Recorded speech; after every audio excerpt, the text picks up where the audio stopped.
Hello students, C++ programming language के series में हमने लास्ट टॉपिक में पढ़ा था वेरिएबल्स के बारे में।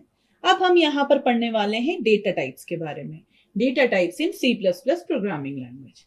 सो डेटा टाइप्स बेसिकली होता क्या है, हमारे पास अगर कोई एक वेरिएबल है, उस वेरिएबल के पास जो वैल्यू है उस वैल्यू का क्या टाइप है। दैट मीन्स जो भी डेटा आप इनपुट ले रहे हैं यूजर से, आप दिखा रहे हैं यूजर को एज आउटपुट, उस पर्टिकुलर डेटा का टाइप क्या है। क्या वो एक नंबर है, क्या वो एक अल्फाबेट है, या फिर वो एक स्ट्रिंग है। दैट मीन्स वो लिस्ट ऑफ अल्फाबेट्स, एक कैरेक्टर्स की अल्फाबेट्स की लिस्ट है जिसमें हम पैराग्राफ या टेक्स्ट प्रिंट करा रहे हैं। इस पर डिपेंड करता है कि हमारा वो पर्टिकुलर डेटा का डेटा टाइप क्या है। सो C++ प्रोग्रामिंग लैंग्वेज में हमारे पास यहाँ पर 3 टाइप के डेटा टाइप्स होते हैं। सो इनको 3 टाइप्स में कैटेगराइज करा गया है। सबसे पहला होता है प्राइमरी डेटा टाइप्स, जिनको हम बिल्ट इन डेटा टाइप्स भी कहते हैं। दूसरा होता है यूजर डिफाइंड डेटा टाइप्स। तीसरा होता है डिराइव्ड डेटा टाइप्स। तो यहाँ पर सबसे पहले हम समझेंगे primitive data types. Primitive data types are the built-in or predefined data types that can be used directly by the users to declare the variables. यहाँ पर जो primitive data types होते हैं, जिनको हम built-in भी कहते हैं और predefined भी कहते हैं या फिर primary data types भी कहते हैं, ये यूजर के द्वारा डायरेक्टली यूज कर सकते हैं वेरिएबल्स को डिक्लेयर करने के लिए। इस तरीके के डेटा टाइप्स हमारे लाइब्रेरी में पहले से ही प्री डिफाइंड है, पहले से ही बताए गए हैं। अब वो डेटा टाइप्स क्या होते हैं? प्रिमिटिव डेटा टाइप्स हैं हमारे integer, character, Boolean, floating point, double floating point, valueless या फिर जिसको वॉइड भी कहते हैं, और वाइड कैरेक्टर। नेक्स्ट हमारे पास जो हमारे डेटा टाइप्स हैं वो है हमारे derived data types. Derived data types are derived from the primitive और built-in data types. यहाँ पे जो derived data type है उनको हमने built-in जो हमारे primitive data types हैं उनमें से ही, उनके ही collection से बाहर निकाला है। So यहाँ पर जो हमारे पास derived data types होते हैं वो है function, array, pointer, reference. Next हमारे पास जो लास्ट टाइप है हमारे डेटा टाइप का वो है हमारे एब्स्ट्रैक्ट या फिर जिनको हम कह सकते हैं user defined data types. Abstract और user defined data types are defined by the user itself. यहाँ पर हम एज अ प्रोग्रामर खुद इस तरीके के डेटा टाइप्स को डिफाइन करते हैं। फॉर एग्जाम्पल हम किसी एक स्ट्रक्चर को डिफाइन कर रहे हैं C लैंग्वेज में, तो वो क्या है? एक यूजर डिफाइंड डेटा टाइप। हम एक क्लास को डिफाइन करेंगे C++ प्रोग्रामिंग लैंग्वेज में, तो वो भी क्या है? एक यूजर डिफाइंड डेटा टाइप। तो यहाँ पर हमारे यूजर डिफाइंड डेटा टाइप जो C++ में रहते हैं वो है हमारे class, structure, union, enumeration, typedef, definition, data type. तो हम सबसे पहले यहां पर ध्यान से पढ़ेंगे, ब्रीफली पढ़ेंगे प्रिमिटिव डेटा टाइप्स को, जिसमें हमारा पहला डेटा टाइप होता है integer data type. Integer data type के लिए हम यहां पर जो वर्ड यूज करते हैं कीवर्ड वो होता है इट। किसी भी वेरिएबल को जब हमें डिक्लेयर करना है एज इंटीजर डेटा टाइप, हम उस वेरिएबल का नाम लिखते हैं, उससे पहले हम लिखते हैं उसका data type it. Integer data type की हमारे पास अकॉर्डिंग टू आप जिस कंप्यूटर पे वर्क कर रहे हैं, आप जिस कंपाइलर पे वर्क कर रहे हैं, उस पर उसका साइज, आप कितने बिट्स के कंपाइलर पे वर्क कर रहे हैं उस पर डिपेंड करता है।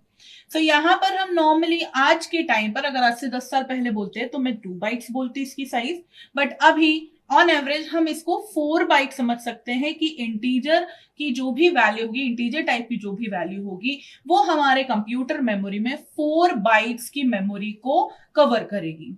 और इसकी रेंज जो होगी हमारी, वो हमारी रेंज डिपेंड करेगी कितने बाइट्स का डेटा हमने उसमें सेव करा है। अगर 4 बाइट्स का है तो -21474834648 से लेकर -214748364 तक हमारा जो डेटा है, यहाँ पर हम इतने रेंज का डेटा इंटीजर टाइप के जो हमारा डेटा टाइप की वैल्यू है उसमें हम स्टोर कर सकते हैं। इससे ज्यादा अगर हमें स्टोर करना है तो क्या करना पड़ेगा, वो हम अभी आगे डिस्कस करते हैं। नेक्स्ट हमारा प्रिमिटिव डेटा टाइप है कैरेक्टर डेटा टाइप।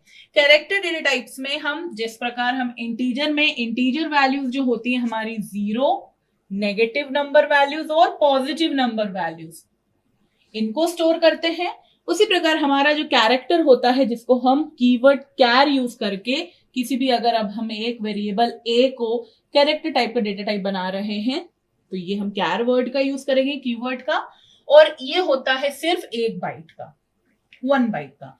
ये था 4 बाइट्स का, ये होता है 1 बाइट का। और इसका जो रेंज है वो हमारा रेंज होता है -128 से +127 तक।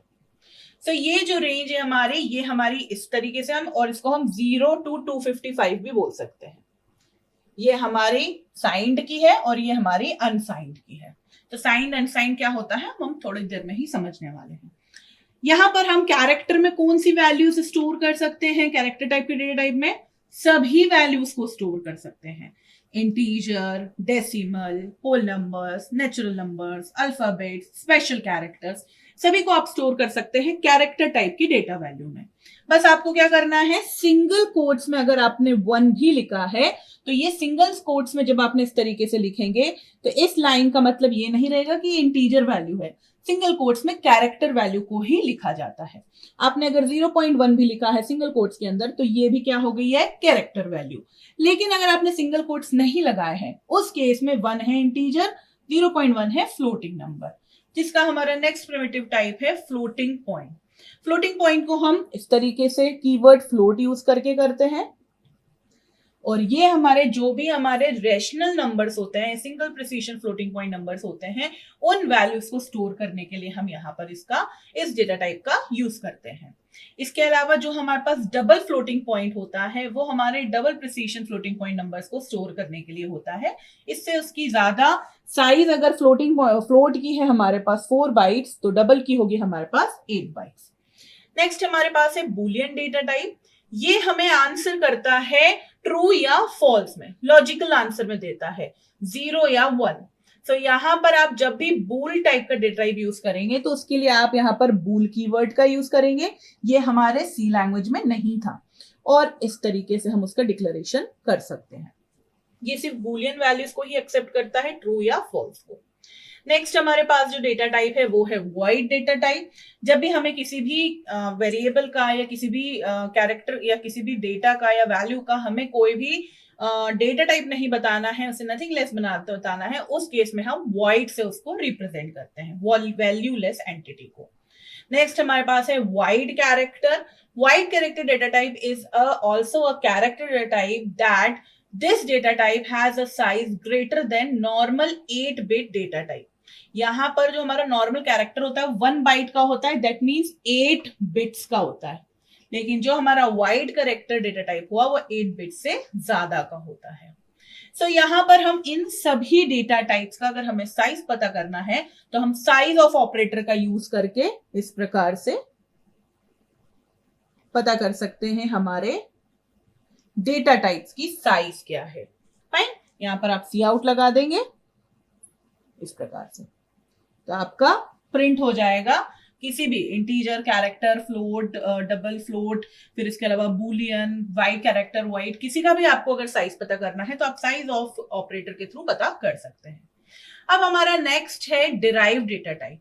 सो डिराइव्ड डेटा टाइप में हमारे पास होते हैं एरेज, इसके अलावा होते हैं फंक्शंस, पॉइंटर्स एंड रेफरेंस। इन्हें हमने डिराइव करा है इन्हीं डेटा टाइप्स की मदद से, तो हम इसको कुछ इस प्रकार से लिख सकते हैं, इंटीजर एरे 10। दैट मीन्स इस एरे के अंदर सभी एलिमेंट्स, जो 10 एलिमेंट्स हैं वो इंटीजर टाइप के। तो इन सभी डिराइव डेटा टाइप जो है हमारे एरे हो गया, फंक्शन हो गया, पॉइंटर हो गया, इनके हमने इंडिविजुअल टॉपिक्स बनाकर इंडिविजुअल वीडियोस में डिस्कस करे हैं आने वाली हमारी सीरीज में। इसी प्रकार जो हमारा यूजर डिफाइंड डेटा टाइप है, क्लास, स्ट्रक्चर, यूनियन, जिसे हमने डिफाइन करा है, उनका भी हमने एक सेपरेट वीडियो बना दिया है सेपरेट टॉपिक्स में, तो आप वहां जाकर उनको देख सकते हैं। स्ट्रक्चर को हमने एक्सप्लेन करा है सी प्रोग्रामिंग लैंग्वेज के यूनिट 11 में, आप उसको वहां भी जाकर देख सकते हैं। अब हम वापस आते हैं हमारे प्रिमिटिव डेटा टाइप्स के। तो प्रिमिटिव डेटा टाइप्स में हमारे पास होते हैं डेटा मॉडिफायर्स। अभी ये डेटा मॉडिफायर्स क्या होते हैं? मैंने आपको बताया कि इंटीजर टाइप की साइज है 4 बाइट्स और इतने से इतनी वैल्यूज ही वो स्टोर कर सकता है। मान लीजिए मुझे कम रेंज का इंटीजर चाहिए, मान लीजिए मुझे ज्यादा रेंज का इंटीजर चाहिए, मान लीजिए मुझे सिर्फ पॉजिटिव वैल्यूज रखने वाला इंटीजर वेरिएबल चाहिए, तो इन सभी चीजों के लिए हमारे पास होते हैं डेटा मॉडिफायर। सो जो हमारे डेटा मॉडिफायर्स होते हैं वो है साइंड, अनसाइंड, शॉर्ट, लॉन्ग। सो साइंड जो हमारा डेटा मॉडिफायर होता है वो यूज होता है हमारे नेगेटिव और पॉजिटिव वैल्यूज दोनों के लिए। अगर आपको किसी भी इंटीजर या कैरेक्टर में, फ्लोट में अलॉट नहीं होते हैं ये मॉडिफायर्स, इंटीजर या कैरेक्टर में नेगेटिव, फॉर एग्जाम्पल कैरेक्टर में आपको नेगेटिव आस्की वैल्यू प्रिंट कराना है, या फिर इंटीजर में आपको नेगेटिव वैल्यूज के लिए आपको इंटीजर डेटा टाइप का यूज करना है, तो उसके लिए आप उसके आगे साइंड मॉडिफायर का यूज कर सकते हैं। इस तरीके से आप शॉर्ट में लिखेंगे, शॉर्ट में लिखेंगे साइंड इंट एक्स। और अगर आपको सिर्फ पॉजिटिव टाइप की वैल्यूज चाहिए तो उस केस में आप यूज करेंगे अनसाइंड का। उस केस में हमारी जो अनसाइंड इंट का जो रेंज रहता है वो पॉजिटिव और नेगेटिव का नहीं रहता है, वो सिर्फ 0 से लेके यहां तक का रहता है। फाइन। तो अगर हम इनको ऐड करेंगे तो हमारे जो पॉजिटिव वैल्यूज की रेंज है वो ज्यादा बड़ी हो जाएगी, 0 से स्टार्ट होगा और सिर्फ पॉजिटिव वैल्यूज तक जाएगा। तो यहां पर अगर आपको किसी भी इंटीजर को अनसाइंड वैल्यू सेव करनी है, दैट मीन्स उसमें पॉजिटिव वैल्यूज ही होनी चाहिए, नेगेटिव नहीं होनी चाहिए, तो आप अनसाइंड कीवर्ड का यूज करेंगे डिक्लेरेशन के सामने। इसी प्रकार आप कैरेक्टर में भी यूज करते हैं। यहां पर बाय डिफॉल्ट इंटीजर साइंड ही होता है। अगर आपने कीवर्ड साइन नहीं लगाया है तो भी वो पर्टिकुलर इंटीजर का जो वेरिएबल है वो नेगेटिव वैल्यूज एक्सेप्ट करेगा। बट अगर आपको सिर्फ पॉजिटिव वैल्यूज एक्सेप्ट करवाना है तो आपको अनसाइंड मेंशन करना पड़ेगा। अब यहां पर कैरेक्टर में जस्ट उल्टा होता है। कैरेक्टर बाय डिफॉल्ट अनसाइंड है, अगर आपको उसमें नेगेटिव वैल्यूज स्टोर करना है तो आपको उसको साइंड बनाना पड़ता है। ये तो हमारे दो डेटा मॉडिफायर्स। बाकी के दो हैं शॉर्ट और लॉन्ग। हमारे जो इंटीजर और कैरेक्टर और फ्लोट, इनमें भी इंप्लीमेंट होता है, जिसमें हमें अगर इनकी साइज बढ़ानी है या कम करनी है तो उसके लिए हम इन डेटा मॉडिफायर्स का यूज कर सकते हैं। मान लीजिए मुझे अगर इंटीजर 4 बाइट्स का नहीं चाहिए, मुझे सिर्फ 2 बाइट्स का चाहिए, तो उस केस में शॉर्ट कीवर्ड का यूज करूंगी मैं यहां पर इंट एक्स। तो इसकी रेंज यहां पर 2 बाइट्स की हो गई। मुझे इंटीजर 4 बाइट्स का नहीं 8 बाइट्स का चाहिए, तो शॉर्ट कीवर्ड की जगह पर मैं यहां पे लॉन्ग कीवर्ड लगा दूंगी इसके डिक्लेरेशन के सामने, तो इसका साइज वहां पर बढ़ जाएगा। इसी प्रकार मुझे और बड़ा साइज चाहिए इंटीजर का, तो लॉन्ग इंट। अगर मुझे लॉन्ग बट अनसाइंड चाहिए तो लॉन्ग अनसाइंड इंट। इसी प्रकार से आप फ्लोट में भी कर सकते हैं। ये थे हमारे डेटा मॉडिफायर्स, जो हम इनका यूज करके हमारे जो डेटा टाइप्स हैं उनकी हम रेंज बढ़ा घटा सकते हैं, या फिर उनमें पॉजिटिव नेगेटिव वैल्यूज किस तरीके से स्टोर करना है वो एक्सप्लेन कर सकते हैं। सो इस वीडियो में हमने डिस्कस करा डेटा टाइप्स इन C++, जिसमें हमने जाना उसके 3 टाइप्स, प्री डिफाइंड जो कि थे हमारे primitive data types, derived data types और यूजर डिफाइंड डेटा टाइप्स।